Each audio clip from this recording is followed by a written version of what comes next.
PSL এ প্রথম ম্যাচে সুযোগ পেয়েই গতির ঝড় তুললেন নাহিদ রানা।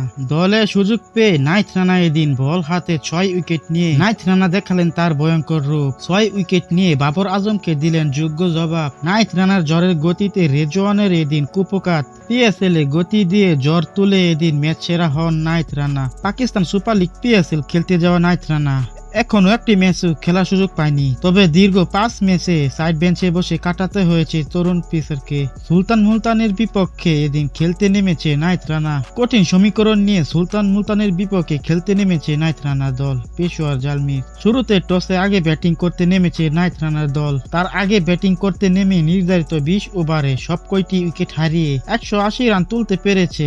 দলের হয়ে এদিন সর্বোচ্চ রান করেছেন বাবর আজম।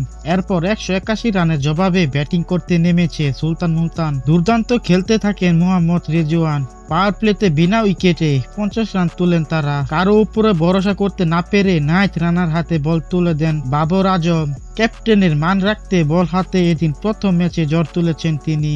ঝড় তুলে এদিন উপহার দেন এক ম্যাচ। নাহিদ রানার বিধ্বংসী বোলিং এ 4 ওভার বোলিং করে 25 রান দিয়ে 6 উইকেট শিকার করেন। নাহিদ রানার বিধ্বংসী বোলিং এ এদিন 150 রানে গুটিয়ে যায় মুলতান সুলতান।